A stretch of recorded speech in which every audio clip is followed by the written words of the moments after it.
Think lightly of yourself and deeply of the world. These are the words of Miyamoto Musashi, the undefeated samurai of Japan, a man who fought 60 duels, yet ended his life not in pride, but in wisdom. What does it mean? It means do not carry the burden of your ego too heavily. Do not overvalue your own image, your own problems, your own victories, neither your failures. Because when the self becomes too heavy, you cannot move freely. You become trapped by desires, fears, and illusions.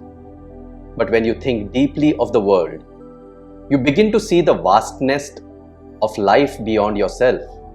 You begin to understand nature, society, people, suffering, and purpose. You recognize that your life is a thread woven in much larger fabric, and only when you think deeply of the world do your actions gain true meaning. History shows us the power of such thinking.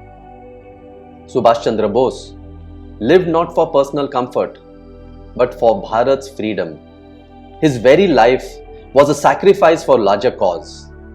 Marcus Aurelius, the Roman emperor, wrote in Meditations, "Waste no more time arguing what a good man should be one." He placed service to the world above personal pride. Epictetus taught, "You are not your body, but part of a larger order." This is exactly Musashi's thought. Detach from ego, live for duty and harmony. Swami Vivekananda said, "They alone live who live for others." Personal ego was nothing. Service to humanity was everything. Buddha taught anatta, no self. Clinging to ego causes suffering, but compassion and wisdom expand us beyond the self. Japan's rebirth after 1945 is a living example. They were devastated by war, but instead of sinking into self-pity, they rebuilt with collective vision, discipline, and education. Chhatrapati Shivaji Maharaj fought not for personal glory, but for Swaraj, self-rule for his people. Albert Einstein said, "A calm and modest life brings more happiness than the pursuit of success combined with constant restlessness." His ego was light, his curiosity about the universe was infinite. But let me share you with a story that brings this truth closer to home. There was once a beggar who had no job, no business. His only option was to beg. One day, a rich man said to him, "I will give you a job. Deliver rice from my huge farm to the market, and whatever profit is made, we will share it 50-50. The beggar thanked him and worked hard. In 1 month, he earned profits. But then he began to think, "I worked so hard. Why should I give the rich man 50%? I will give only 25. In fact, maybe only 10. When the rich man arrived, he asked, "How was your business been?" The beggar lied. "It was the worst month. I made nothing." The rich man said, "All right, then give me just 5%. The beggar gave excuses. "Okay, 1%, asked the rich man. Still the beggar refused. "How about 0.5%? The beggar said, "I have a family to take care of. Nothing this month. Maybe next time."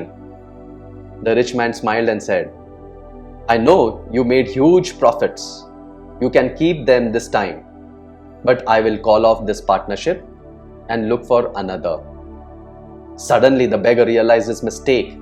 He fell at the rich man's feet, begging forgiveness, and he agreed he will give back all the profit. "Everything I earned was truly yours. What a mistake I was about to make." This story is about you. It's about me. It's about all of us. We are the beggar. The rich man is God, life itself, in his partnership with us. He gives us health, family, safety, resources, love, food, all for free.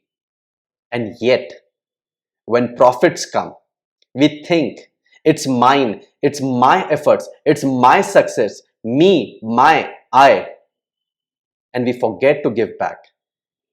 But God doesn't ask for prayers, He doesn't ask for rituals, neither your wealth. He asks for alignment. He asks us to give back at least 1% of our time, just 24 minutes a day, to care for our body, to care for our mind, to care for your emotions, to respect what was given freely, to think deeply of the world, not just heavily about ourselves.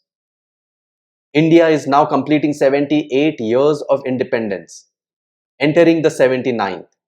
The question is, will we think of ourselves or will we think deeply of our nation and the world? Think lightly of yourself and deeply of the world. This is your assignment. This is your meditation. And maybe this is the path to New India. If you resonate with whatever you have heard, if you feel this is how the world was shaped by the world's most successful people, whom we call them as legends.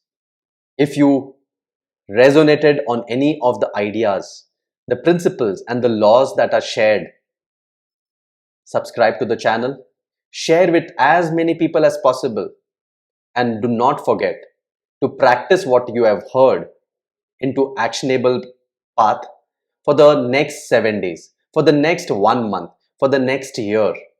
And you will see a sea change in not only your own self, but your families and the surroundings, and ultimately the world at large.